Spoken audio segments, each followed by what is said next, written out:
Gracias. Bueno, buenas tardes a todos. Hoy les voy a dar una clase que es un poquito extensa, pero como dijo Luciana, es a modo de repaso y con algunas cosas, algunos tips para tener en cuenta tanto a la hora del consultorio como a la hora de atender una guardia sobre lo que es faringitis agudas y crónicas. Bueno, vamos a empezar con todo lo que es un poquito más extenso, que son las faringitis agudas. Siempre tener en cuenta que hay que tener una definición de lo que es una inflamación que es aguda, acompañada de síntomas febriles, habitualmente son de origen infeccioso, y esto va a abarcar el área de lo que es la faringe y o también las amígdalas palatinas, que son las que más se ven afectadas, que las podemos ver de diversas formas. Con eritema, con edema, puede haber exudados, úlceras o vesículas, que es lo que la va a catalogar en cada tipo de faringitis y nos lo va a diferenciar en el tratamiento que vamos a hacer con cada una. Las vamos a clasificar en primarias, que es lo que más recepcionamos, ¿sí? En primera instancia, que van a ser las congestivas, las pultáceas, que son el mayor porcentual, y las menos comunes, como la pseudomembranosa, ulceronecrótica y vesiculosa. Y después tenemos otro grupo, que son las secundarias, que algunas cosas vamos a nombrar de algunas que son para que por lo menos las tengan en mente.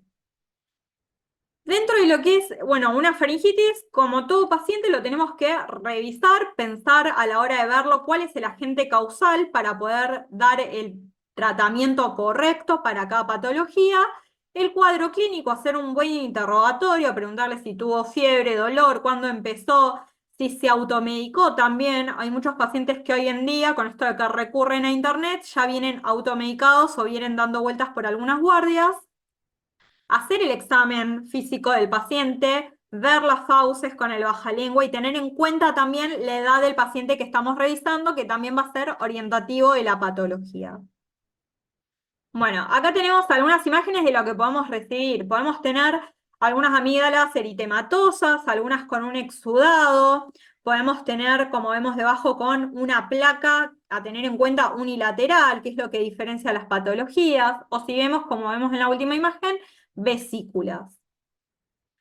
Dentro de las etiologías tenemos unas etiologías variadas, dos grupos grandes, las que son virales y las que son bacterianas.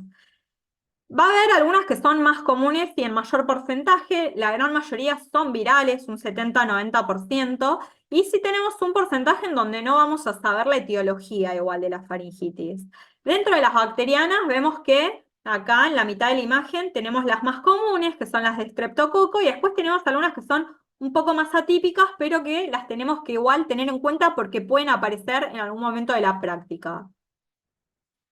Empecemos con la congestiva. Son las más frecuentes, un 70% de lo que vemos. El pico se da en el invierno. Los virus más comunes son los rinovirus, mixovirus, el Coxsackie. Se caracteriza por un cuadro aéreo de vía aérea superior. Como vemos en la imagen, solamente quizás vamos a ver un eritema, no vamos a ver una garganta tan afectada o no vamos a ver ni exudado, nada extra. Puede haber un poco de inflamación en las amígdalas, pero principalmente un enrojecimiento. A este paciente sí le vamos a dar tratamiento sintomático, le vamos a indicar analgésicos. Si está muy doloroso, le podemos dejar algún colutorio asociado a algún analgésico y le vamos a recomendar también el tipo de dieta, una dieta blanda, una dieta más bien fría que ayude también a desinflamar la zona. La pultácea es en frecuencia la otra más típica que nos llega, sobre todo a las guardias, se da una frecuencia de un 20 a un 40%, es un porcentaje bastante alto, y el 90% son por estreptococo beta hemolítico, ¿sí?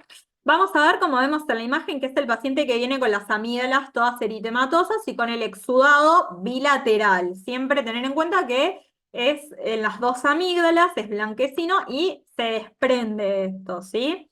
También el paciente puede tener adenopatías, entonces revisarlo, palparlo y también tener en cuenta que hay mucho paciente que a veces viene y nos dice que tiene placas a repetición seguida. Y muchas veces no son placas, sino que son amígdalas que tienen criptas y que lo que tienen es calcium.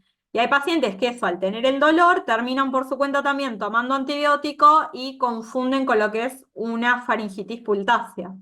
Entonces, tener esto en cuenta y revisar bien el tipo de amígdalas que tiene el paciente. Es una faringitis que puede traer complicaciones si no la tratamos bien. Puede haber faringitis que son más profundas, generarse algún tipo de absceso, y a tener en cuenta los componentes importantes de fiebre reumática y glomerulonefritis, que son las dos complicaciones principales que pueden aparecer. Sin tratamiento, el riesgo de las complicaciones va de un 1 a un 3%, que si bien es bajo, es bastante en la población, a tener en cuenta que es casi el 50% de la faringitis que nos podemos encontrar. Los síntomas acá los tenemos bien definidos en dos grupos, los que son por lo que es una faringitis bacteriana, vamos a tener el dolor de garganta, si bien lo vamos a tener en ambos, la fiebre va a ser mucho más alta en una bacteriana que en una viral, ¿sí? Que quizás va a ser subfebril o va a tener algún registro febril. La bacteriana nos da síntomas un poco más sistémicos, dolor de cabeza, náuseas, puede haber vómitos, podemos llegar a tener petequias en el paladar, puede haber algunas pápulas, el tema este de las adenopatías cervicales, que el paciente también se las nota, nos lo va a referir, y se va a dar principalmente en personas jóvenes también, ¿sí? Las virales son las que se dan más a nivel poblacional, pero también van a ir acompañadas de tos, de afonía, de rinorrea, ¿sí? Bien, ¿qué hacemos con los pacientes? Cuando hacemos un hisopado de fauces, que es el estudio que podemos hacer una vez que tenemos la faringitis en el consultorio. Es una muestra con un hisopado que se puede pedir en cualquier lado, ¿sí? Y vamos a hacer un test rápido que nos da la detección de antígenos y lo vamos a recibir a los 20 minutos en el consultorio, eso es bastante rápido si es positivo o negativo. Y vamos a pedir también un cultivo. El test rápido es bastante sencillo, como les dije, accesible, el resultado es muy rápido, es un método de enzimo-inmunoanálisis y tiene un 99% de sensibilidad y especificidad, ¿sí? Así que es altamente recomendado, si sospechan, solicitarlo. Y el cultivo, sí tener en cuenta que demora unas 48 horas, pero ya con el test rápido podemos indicar el tratamiento. En estos casos, importante en el cultivo, bueno, esto de no pedir antibiograma y no es necesario realizar después de tratamiento, ¿sí? Ya que una vez que tenemos el test rápido podemos indicarlo. Entonces, ¿qué hacemos? Una vez que el paciente nosotros lo vemos en el consultorio, hacemos el hisopado y a los 20-30 minutos vuelve al consultorio con el resultado. Si es positivo, empezamos el tratamiento antibiótico. Si es negativo, podemos esperar estas 48 horas el cultivo. Le indicamos analgesia igualmente porque va a estar con dolor, un antipirético, un paracetamol. Si el cultivo nos da positivo, iniciamos tratamiento antibiótico y si es negativo, bueno, ahí ya nos toca pensar en otros tipos de patologías. Bueno, ¿qué hacemos entonces a la hora de indicar el tratamiento? Tenemos que ver si tenemos alguno de los siguientes criterios, ¿sí? Cómo diferenciar los grupos cuando le damos al paciente tratamiento o no. Si estamos frente a un beta hemolítico, si es un paciente, verlo de manera integral con inmunodepresión, preguntarle qué otras enfermedades tiene, cuál es su situación de salud, si hay algún antecedente de fiebre reumática o cuáles son los síntomas que está teniendo, si es algo leve o algo un poco más complejo. En caso de que tenemos todo esto positivo, bueno, iniciamos el tratamiento antibiótico. Si el test rápido nos da positivo, bueno, ahí vamos a iniciar tratamiento y si nos da negativo, hacemos tratamiento sintomático, ¿sí? Ahora el tema es si no disponemos de el test de detección rápida en la consulta. Si lo tenemos, bueno, lo realizamos, pero si no lo tenemos, podemos iniciar igual un tratamiento antibiótico ante la sospecha de este tipo de faringitis. Ahora, si no tenemos todos estos criterios, lo que tenemos que ver es si es un paciente que tiene fiebre alta, si tiene las adenopatías compatibles con una faringitis pultácea, si tenemos el exudado, si tenemos o no tos. Si tenemos menos de estos dos criterios, le damos un tratamiento sintomático y lo controlamos. Lo podemos citar a consultorio a las 48 horas al paciente y volver a controlarlo. Si tenemos estos criterios, ahí sí evaluamos si tenemos o no el test para considerar si empezamos o no el tratamiento antibiótico. Si no lo tenemos, ante la duda quédense con este concepto. Si no tenemos el test rápido y sospechamos, iniciamos tratamiento antibiótico. Tenemos que valorar cada paciente según su grupo etario. Tenemos los menores de 3 años, los pediátricos pequeños, el grupo juvenil entre 3 a 12 años y los mayores de 12 años y adultos. Los menores de 3 años principalmente tienen causas virales, tienen también faringoamidalitis por estreptococo. Y lo que tenemos que darles, tener en cuenta el tratamiento sintomático y sospechar igualmente el estreptococo y ante la duda pedir el hisopado, ya que podemos tener las complicaciones, ¿sí? La fiebre reumática y la glomerulonefritis. Entonces, importante ante la duda y la sospecha pedir el test rápido y el cultivo. Los niños entre 3 y 12 años, la mayoría también tienen causa viral, pero tenemos también un porcentaje alto, ya acá empieza a aumentar un poco más la faringitis por estreptococo. Y ya los más grandes, los adultos, son los principales que su mayor causa es viral y en menor medida por estreptococo. Entonces, a la hora de tener en cuenta cuándo vamos a pedir un test rápido, va a ser en los niños pequeños o los niños hasta 12 años, donde más vamos a sospechar un estreptococo. Ya en los adultos, salvo que tengamos la sospecha por la clínica y el examen físico, ahí lo solicitamos. Bien, tenemos criterios igual a la hora de pedir o no también un estudio. Tenemos la fiebre alta, como nombramos recién, la hipertrofia o el exudado amigdalino, las adenopatías, la ausencia de tos y el grupo etario.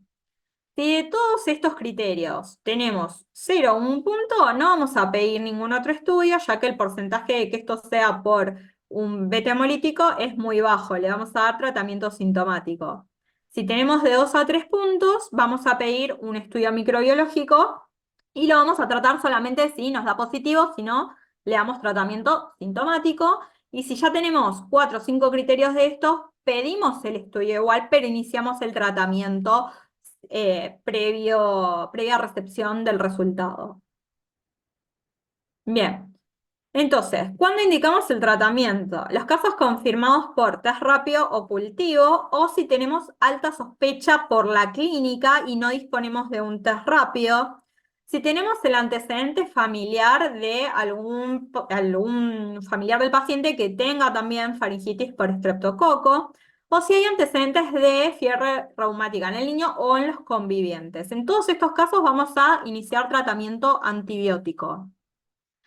¿Qué es lo que le vamos a dar de tratamiento? ¿Qué tratamiento antibiótico? Bueno, tenemos de primera línea lo que es la penicilina o la amoxicilina, ¿sí? Que eso está al alcance de cualquier paciente. Nos puede pasar que haya mal cumplimiento, ¿sí? Del paciente del tratamiento vía oral o que el tratamiento antibiótico a veces genere náuseas o vómitos, entonces no hay un cumplimiento correcto. En este caso, le vamos a dar una dosis de penicilina benzatínica intramuscular. Siempre considerar interrogar bien a los pacientes, ¿sí? Porque es un poco dolorosa también este tipo de penicilina. Y en caso de pacientes alérgicos, bueno, vamos a recurrir, en nuestro caso, principalmente a lo que es la citromicina, ¿sí? Y si hay resistencia, podemos otorgarle lo que es clindamicina. ¿Qué pasa con el fracaso clínico del tratamiento? Hicimos todo bien, pero bueno, igualmente el paciente sigue con persistencia de los síntomas. Las causas pueden ser por el mal cumplimiento, el paciente no está tomando de manera correcta los comprimidos. Puede haber faringitis virales en portadores que son crónicos, ¿sí? De estreptococo, o puede haber una complicación supurativa. Entonces se nos tiene que abrir el abanico de sospechar otra cosa, como por ejemplo el síndrome de PAFA. Puede haber recaídas, entonces en ese caso podemos iniciar igual un nuevo ciclo con el mismo antibiótico. Hay pacientes que les damos el tratamiento y vuelven a la semana de vuelta y nos dicen que de vuelta están con el mismo dolor o con los mismos síntomas.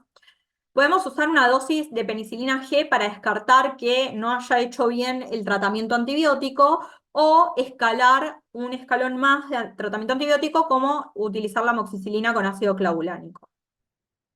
¿Qué es el síndrome de FAFA?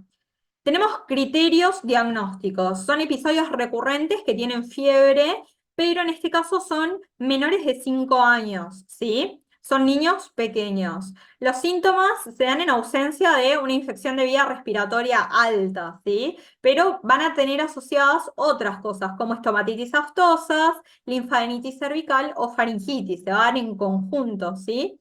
Hay que hacer la exclusión de la neutropenia. Y también van a ver ahora tratamiento sintomático para esto y evaluar el niño que tenga un crecimiento y desarrollo normales. Entonces, tener en cuenta que hicimos todo el tratamiento, sospechamos todo, pero todo falló, sospechar esto en los menores de 5 años. que tengan fiebre periódica, estomatitis aftosa, faringitis y adenopatías. Faringoamigdalitis a repetición, pero que al hacerle los cultivos nos dan negativos. Esto es un síndrome que se da de manera recurrente, o sea, son padres que traen el niño que ya fueron varias veces a la guardia. La causa es desconocida, probablemente es infecciosa, y esto no responde a los antibióticos, entonces es bien recurrente, vuelve a aparecer de vuelta. Y los tratamientos son de sostén, se dan con analgésicos y le podemos asociar un ciclo de corticoides. Bien, la amidalectomía por faringitis a repetición. La vamos a indicar la cirugía en este grupo de pacientes cuando los episodios por faringoamigdalitis por estreptococo estén documentados por cultivo y que hayan estado bien tratados y se han repetido. Siempre asociados a fiebre alta y adenopatías cervicales. Tiene que haber 7 episodios en un año, 5 en un año, 5 por año en un periodo de 2 años o 3 por 3 años consecutivos o que el paciente haya tenido alguna complicación como un absceso amigdalino. Luego vamos a seguir con las otras faringitis, ¿sí? Tenemos el grupo de las oomembranosas, donde hay que hacer diagnóstico diferencial entre lo que va a ser la difteria y la mononucleosis infecciosa. Por supuesto que lo más habitual que a nosotros nos va a llevar al consultorio y lo que vamos a dar va a ser la mononucleosis. Pero tener en cuenta todo lo que es la difteria, ¿sí? Es una faringitis que, como ven, genera una placa de manera unilateral, a diferencia de la mononucleosis. El contagio es interhumano, es algo que afecta a nivel sistémico, a nivel del sistema nervioso central. Se da en un grupo de los niños pequeños, menores de 5 años, y el grupo de personas mayores de 60 años. Tiene un periodo de incubación de 7 días y vamos a tener fiebre, disfagia, vamos a tener síntomas también sistémicos. Esto genera una pseudomembrana que, como vemos, es unilateral, va a haber también adenopatías submaxilares, pero es una placa que es bien adherente, ¿sí? Y reproducible. Como vemos, es bastante grande. Tiene aspecto tóxico, el paciente va a tener un aspecto decaído, va a ser mucho más que una faringitis pultácea. Vamos a pedir en este caso, cuando nosotros vemos estos síntomas también sistémicos asociados, un hemograma, vamos a descartar ahí un síndrome mononucleósico y nos va a dar negativa la prueba para mononucleosis. Vamos a hacer también un hisopado de fauces, ¿sí? Que eso se hace de manera urgente ante la sospecha y un cultivo que tiene que estar en medio del lofer. Este paciente nos tiene que llamar la atención, tiene que prenderse la alarma, hay que internarlo, ¿sí? Generar un aislamiento del paciente. Es un paciente que requiere un suero antidiftérico, que necesita vacunación, y el tratamiento antibiótico sí se realiza con penicilina o eritromicina. Hay que hacer profilaxis con los contactos, siempre evaluar el paciente con quién vive, con quién estuvo en contacto, los contactos más cercanos, y tomar muestra nasal y faringea. Y si es positivo, darles también tratamiento antibiótico de vacunación. Bien, tenemos lo que es la faringitis ulceronecrótica. Tenemos pérdida de sustancia acá de una amígdala, ¿sí? Una retracción de la amígdala que puede sobrepasar lo que son los límites de los pilares, del velo, de la pared faríngea posterior. Es una úlcera que va un poco más allá de los límites. El recubrimiento también va a ser fibroso, grisáceo, amarillento, pero acá vemos que los límites avanzaron un poco más y hay que hacer diagnóstico diferencial con la angina de Paul Vincent. Pensar también en un cáncer de amígdala, preguntarle al paciente hace cuánto está con los síntomas y antecedentes, y una granulocitosis que en su diagnóstico diferencial va a ser bilateral. El diagnóstico diferencial principal es la angina de Paul Vincent. Es una asociación fuso-espiral, ¿sí? Que la tenemos que tener en cuenta porque puede aparecer en algún momento de nuestra práctica. La clínica es que es algo unilateral y es blanda, ¿sí? La fiebre va a ser moderada, pero es un paciente que también tiene una clínica sistémica, tiene una astenia marcada, aliento fétido. El exudado en este caso también es fácilmente desprendible, es friable, pero acá estamos viendo que, a diferencia de una pultácea, esto va a ser unilateral. La úlcera va a ser de bordes irregulares, va a tener un fondo sucio y también vamos a tener adenopatías. El diagnóstico, igual, un hisopado de fauces, solicitamos. La complicación es poco frecuente, pero puede aparecer, va a ser la tromboflebitis yugular, donde podemos tener riesgo de émbolos sépticos, y le vamos a indicar tratamiento antibiótico con penicilina G o con metronidazol, o en combinación ambos tipos de antibióticos. Y obviamente revisar el paciente la cavidad oral siempre y de ser necesario hacer el control odontológico. Ahora vamos a la mononucleosis, que es el otro grupo de sospecha y es el más común y que lo podemos encontrar. Es una faringitis que quizás algunos pacientes vienen de otra guardia que ya hicieron algún tratamiento y no les hizo efecto y vienen dando vuelta de un lado a otro. La primera infección es por el virus Epstein-Barr. Se da en un grupo de edad juvenil, lo tenemos que sospechar en gente joven, adolescentes y hasta 25 años aproximadamente. Y el modo de contagio es por la saliva. La clínica que van a tener, como ven en las imágenes, puede estar muy variado cómo venga el paciente, por eso a muchas veces al ver esas placas se les indica tratamiento antibiótico, pero el paciente no responde y sigue con la misma clínica. Va a tener fiebre, langinas, poliadenopatías, pero va a tener aparte una astenia intensa. Cuando vean un paciente con una clínica sistémica que parece más de lo habitual, hay que pensar también en alguna otra cosa. Y en este caso vamos a tener también presente la hepatoesplenomegalia. También puede pasar que a nivel cutáneo haya una erupción maculopapulosa. Entonces preguntarle al paciente si tiene algo más, si tiene se vio algo más en la piel en el resto del cuerpo. Vamos a solicitarle en este caso un laboratorio. El hemograma para ver el síndrome mononucleósico, que lo sospechamos con la leucocitosis, y también tener en cuenta un hepatograma. Como vamos a tener la hepatoesplenomegalia, va a estar aumentada las transaminasas y la LDH. Podemos pedir serologías, el monotest y la serología para virus Epstein-Barr y realizar un hisopado de fauces para un diagnóstico diferencial con difteria, pero como ven es mucho más habitual la mononucleosis y es lo que sí nos vamos a estar encontrando en los consultorios. El tratamiento es sintomático, hay que indicarle reposo al paciente, el reposo es bastante prolongado, analgesia, antipiréticos para los registros febriles y corticoterapia para poder disminuir un poco los síntomas de astenia intensa y la amigdalitis que si el paciente tiene unas amígdalas grado 3, 4, van a ser obstructivas por la inflamación. Luego tenemos lo que es la faringitis vesiculosa. Esta es más cortita, ¿sí? Tenemos la arpangina, que la vamos a ver en los niños, y la faringitis herpética, que va a dar por el virus herpes simple, y podemos tener también la presencia de un herpes zóster. En este caso, el tratamiento, ténganlo en cuenta, que es con el aciclovir, vía oral, se da una dosis entre 200 a 400 miligramos, y esto se da cada 4 o 5 horas por día por 5 días, ¿sí? Son 5 comprimidos que tiene que tomar el paciente por día.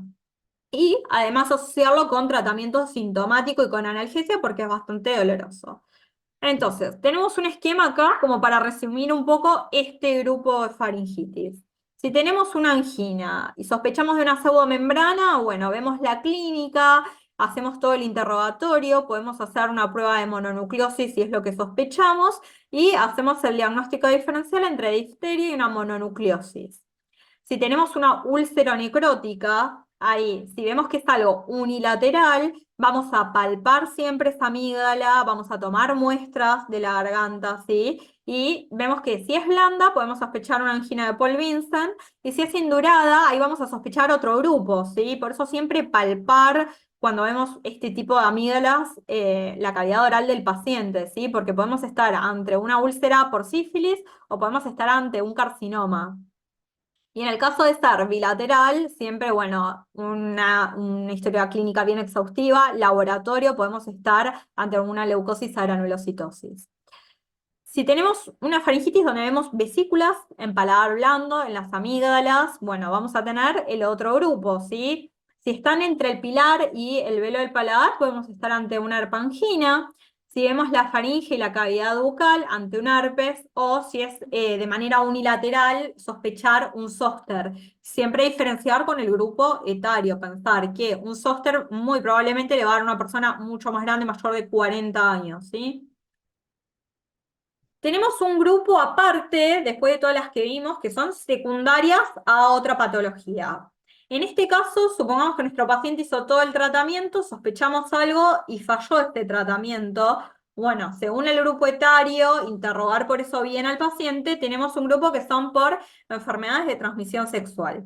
Muchas de estas son asintomáticas, pero puede aparecer fiebre ocasional, dolor de garganta y adenopatías cervicales. Y van a ser de forma variada.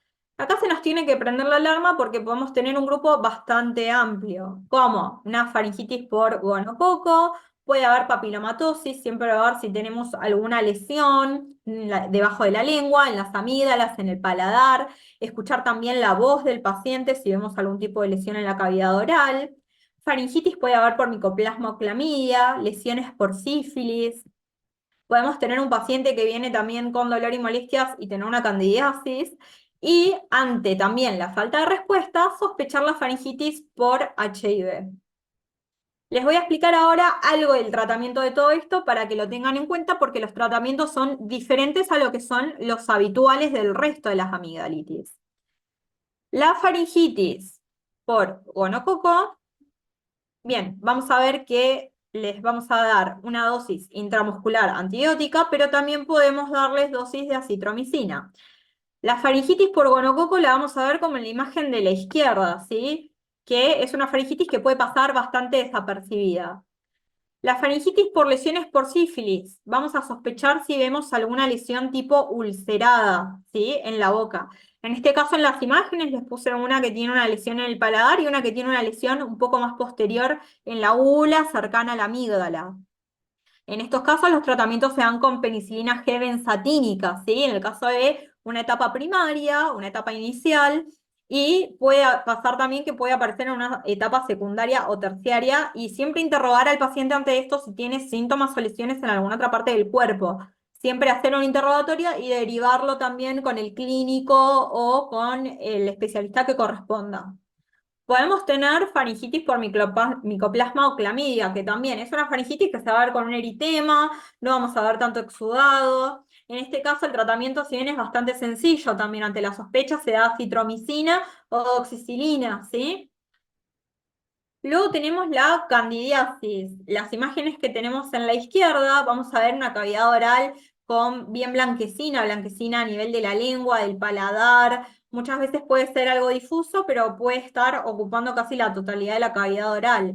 En ese caso le podemos indicar buches de nistatina, ¿sí? Que hace el paciente hace el buche y le decimos que lo trague, porque esta candidiasis también se puede extender hacia lo que es el resto de la laringe. Y puede hacer tratamiento también vía oral con fluconazol. En este caso se hace un tratamiento diario por 7 a 10 días. Se puede extender siempre dependiendo de la evaluación y cómo veamos al paciente. En el caso que veamos alguna lesión, estos son pacientes que vienen ya un poco más tardíos, que vienen y nos consultan porque tienen algo o en una amígdala o tienen algo que se encontraron en la cavidad oral, en la úvula, o como vemos en la imagen, en el frenillo también de la lengua. Yo les puse también una imagen de la laringe, ¿sí?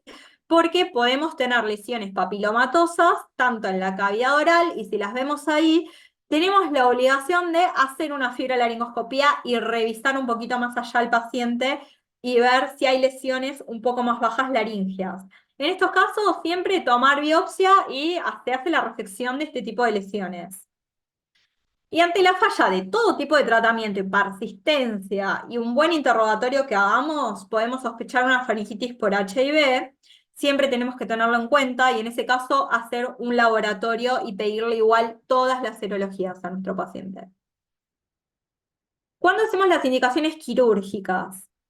Bueno, tenemos las que son absolutas, que son cuando tenemos una obstrucción primaria de la vía aérea, ¿sí? Que el paciente tiene una apneas obstructivas del sueño, alteraciones severas del sueño. Vamos a asociar todo lo que vimos también a otros estudios, como por ejemplo la polisomnografía, podemos pedir.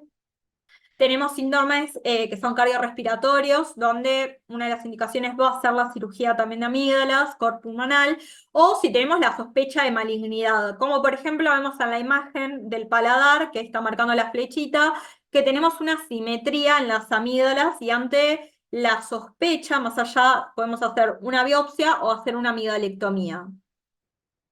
Tenemos indicaciones que son relativas, como habíamos nombrado, los episodios recurrentes en el año, la aparición de un absceso periamigdalino, como vemos en la imagen. Ahí tenemos del lado izquierdo del paciente un absceso periamigdalino. Después del episodio, la indicación es hacer una amigdalectomía, o que haya dos episodios de absceso periamigdalino sin un antecedente de la faringoamigdalitis pultácea, ¿sí? Bueno, eso es todo el grupo de lo que son las faringitis agudas, las que tenemos que tener en cuenta más allá de las comunes que recibimos en las guardias del consultorio, como todo el grupo de las ETS y las indicaciones a la hora quirúrgica. Luego tenemos otro tipo de pacientes que son los de las faringitis crónicas, que son pacientes ya no tanto de la guardia a veces, sino más del consultorio, de la práctica diaria. Y vamos a ver que es un proceso inflamatorio crónico que afecta la pared faríngea posterior. Es gente que viene ya de hace tiempo con alguna molestia en la garganta. Tenemos dos clasificaciones, la hipertrófica, que es por una proliferación excesiva del tejido linfático, y la atrófica, que es una lesión involutiva, es como una sequedad que siente el paciente también a nivel de la faringe y un adelgazamiento que vamos a ver. La etiología es bastante variada, hay que también hacer un buen interrogatorio. Tenemos factores que son locales propios del paciente, como consumo de tabaco, de alcohol, si tiene sequedad en el ambiente, preguntar dónde trabaja, de qué trabaja, si tenemos síntomas de reflujo gastroesofágico, cómo es la respiración, la insuficiencia, si hay insuficiencia nasal, algún desvío del tabique, o si hay alguna rinosinusitis asociada. Y tenemos factores sistémicos propios como diabetes, hipocalcemia, dislipemia, algunos usos medicamentosos que también pueden promover a que tengamos síntomas de faringitis crónica. Signos y síntomas que nos van a referir, van a ver que son totalmente diferentes a los de la faringitis aguda. Esto es algo crónico que viene en el tiempo, donde sentimos parestesias faringias como un adormecimiento, sensación de sequedad o ardor también. Siempre preguntar si tienen ardor, la sensación de tener algo en la garganta, el globo faríngeo. Si es más, en qué momento del día es que tienen más las molestias, si es por la mañana, por la noche, si tienen o no dolor, si está asociado a una disfagia o una odinofagia, si hay disfonías también, si tienen tos o algún tipo de secreción. Acá les voy a mostrar dos fibrolaringoscopías. Siempre ante la duda con este grupo de pacientes podemos realizar una fibrolaringoscopía para ver en visión directa también si encontramos algún otro síntoma. Bien, lo que vamos a ver acá, ahí se los voy a parar para que lo vean. Parece una fibra normal, pero en este caso, ahí se los paré, vamos a ver que hay un granuloma en la parte de la comisura posterior de la cuerda vocal izquierda. Ese tipo de granulomas en esa región, junto con un poco de congestión, ¿sí? en lo que es comisura posterior y aritenoides, va a estar asociado a lo que son los síntomas son signos de reflujo. Entonces, hacer un buen interrogatorio y preguntarle si tiene algún otro síntoma asociado, si tiene sensación de cuerpo extraño, tos, alguna molestia después de comer, qué hábitos tiene también el paciente. Y acá vemos en la fibra de la derecha, vamos a ver que tenemos un poco de congestión también en la comisura posterior.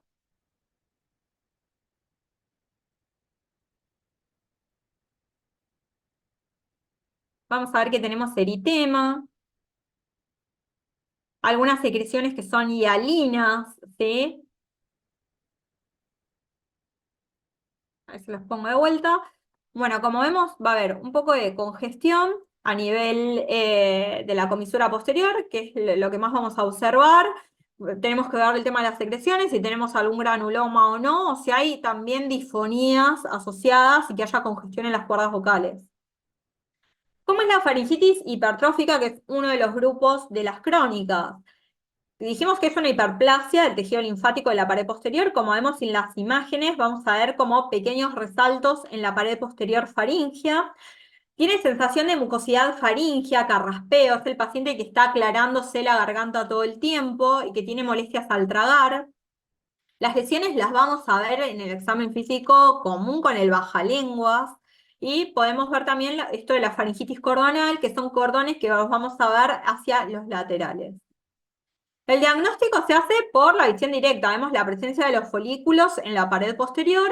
Hay que, como todo, preguntar, hacer diferencia con una neuralgia de glosofaringia o tumores faringeos, ¿sí? Entonces, si hay algo que va más allá de esto y nos llama la atención, bueno, tener la alarma, realizar una biopsia o algún estudio de imágenes. Y el tratamiento va a ser retirar los factores agravantes.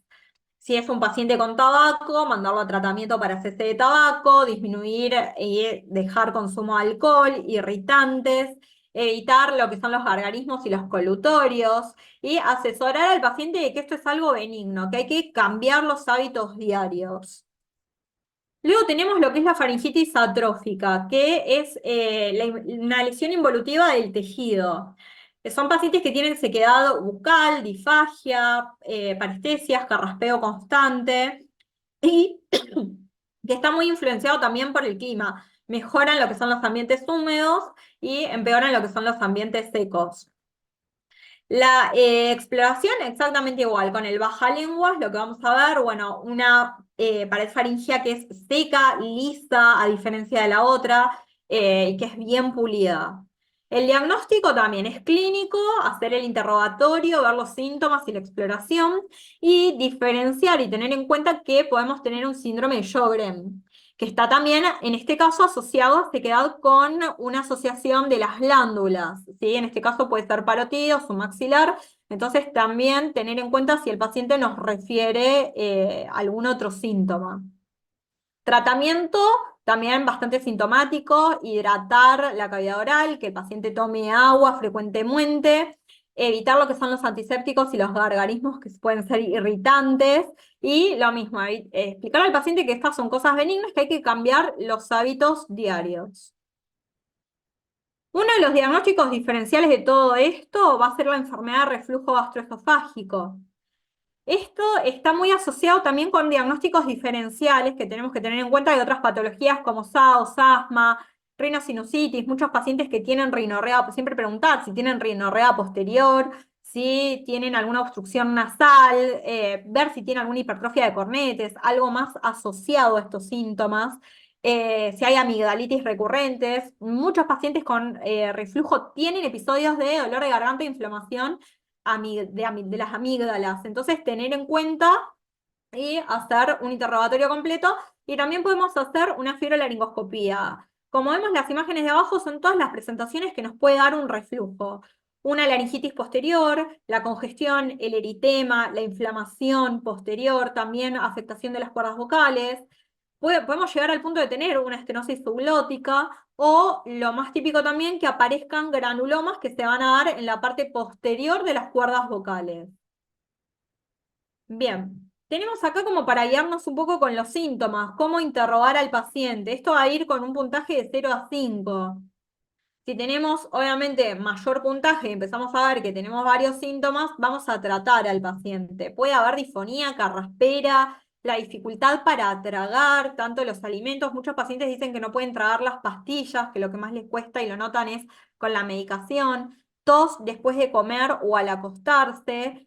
Puede haber tos ocasional. Muchos tienen tos a la mañana cuando se levantan, la sensación de que tienen algo que los lastima ahí en la garganta o la quemazón y el ardor.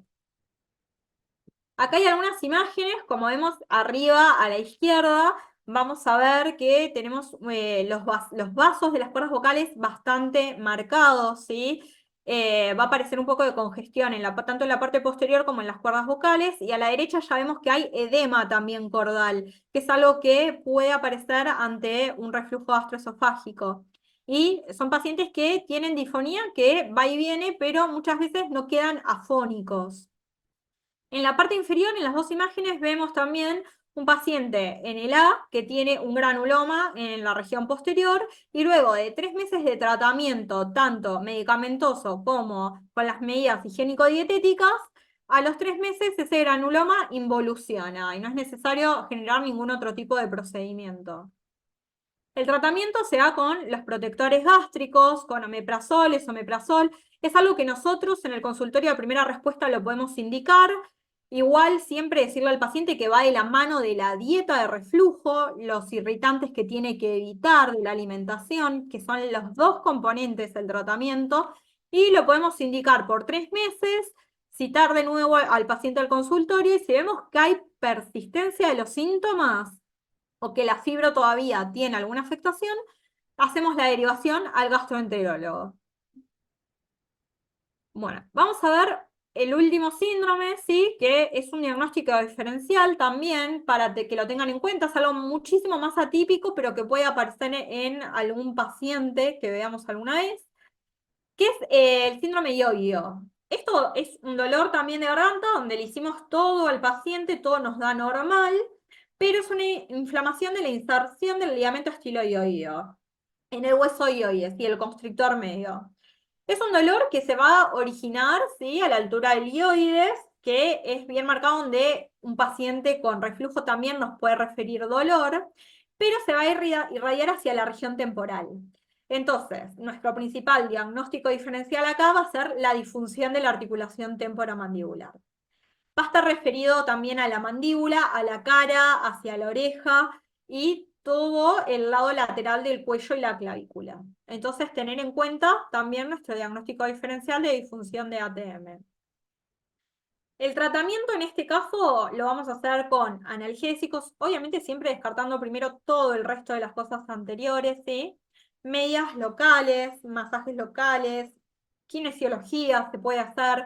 Hay tratamientos, cuando es bastante doloroso, se puede dar analgesia inyectable, ¿sí? Se puede dar corticoterapia también de manera local una vez bien hecho el diagnóstico, y se puede hasta llegar a una resección quirúrgica de lo que es el cuerno mayor del ioides. Eso es el último escalón de tratamiento al no haber respuesta con todo lo anterior. Bueno, vamos terminando. Si tienen alguna duda, o sea, la idea es que tengan, bueno, la diferencia de todo lo que son las faringitis entonces agudas, las típicas, cuándo pedir el test, eso lo tienen siempre en la mayoría de los lugares, se puede solicitar y se puede enviar al laboratorio y es bastante rápido. Cuando nos falla todo el tratamiento, pensar siempre y sospechar algún otro tipo de faringitis y tomarnos 5 minutos, interrogar bien al paciente, prácticas del paciente, porque nos puede eso abrir el abanico a otros tipos de diagnósticos y cuándo pedir o no un laboratorio un poco más completo. Y la faringitis crónica, siempre tener en cuenta tanto el reflujo, que les marqué también como un diagnóstico diferencial, que es una de las cosas más comunes hoy en día, como la rinosinusitis y las rinitis, que también muchas veces son diferenciales y nos generan también amigdalitis a repetición y crónicas, y apuntando a ese tratamiento le resolvimos el cuadro clínico al paciente. Bueno, muchas gracias.